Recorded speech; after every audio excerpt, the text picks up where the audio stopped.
पिछले सेशन में हमने जैसे जानकारी ली थी ट्राई और कैच के बारे में। ट्राई और कैच के साथ जुड़ा हुआ एक इम्पोर्टेंट एस्पेक्ट और भी है फाइनली ब्लॉक। यदि हम बात करें यहाँ एग्जांपल की तो आप देखें ट्राई ब्लॉक हमारे पास अवेलेबल है, कैच ब्लॉक अवेलेबल है और फाइनली ब्लॉक हमने यहाँ पे इंट्रोड्यूस किया है। असल में फाइनली ब्लॉक एक तीसरा ब्लॉक है जो ट्राई और कैच के साथ प्रयोग किया जा सकता है, लेकिन यह ऑप्शनल है। आप चाहें तो इसका प्रयोग करें और चाहें तो मत करें।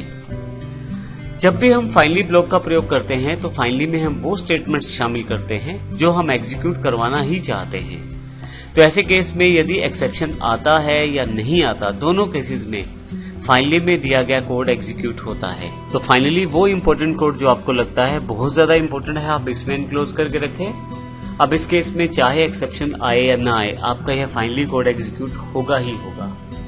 इसको हम प्रॉपर्ली एक्सेप्शन एग्जाम्पल 5th.java से समझते हैं। देखें किस प्रकार से इसको प्रैक्टिकल प्रयोग किया जा सकता है। यहां मेरे पास एक्सेप्शन एग्जाम्पल 5th है। यदि यहां देखें आप तो मैंने यहां पे एक क्लास बनाई है एक्सेप्शन एग्जाम्पल 5th के नाम से। एक एरे डिक्लेयर किया है जिसमें हमने 5 जो एलिमेंट्स स्टोर किए हैं।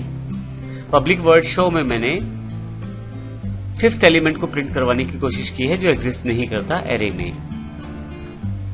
अब नॉर्मल सी बात है, एक एक्सेप्शन आने वाला है तो उसके लिए मैंने एक कैच इंक्लूड कर दिया है साथ में, और यहाँ पे साथ ही मैंने कुछ मैसेज भी प्रिंट कर दिया है जो मैं चाहता हूं मेरा कस्टमाइज मैसेज साथ में प्रिंट हो।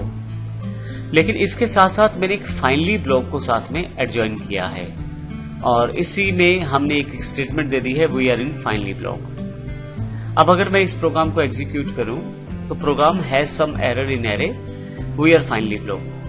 तो जो आपके पास अगर यहाँ पे जैसे यहाँ पे अभी एक्सेप्शन आई है उसके कारण कैश ने पिक किया और एक मैसेज प्रिंट करवाया program has some error in array, साथ ही उसने फाइनली को भी एग्जीक्यूट किया।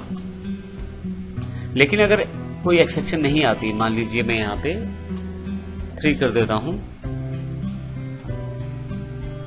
तो उस केस में भी ये लाइन प्रिंट हो रही है। तो इसमें एनक्लोज किया गया जो कोड रहता है वो दोनों केसेस में एग्जीक्यूट होने वाला है, चाहे आपके प्रोग्राम में एक्सेप्शन रेज हो रही है चाहे नहीं हो रही। तो इस तरह से बहुत ज्यादा इंपॉर्टेंट कोड जो रहता है हम इसमें इनक्लोज करके रख सकते हैं। तो इस तरह से फाइनली का प्रयोग हम जावा में कर सकते हैं।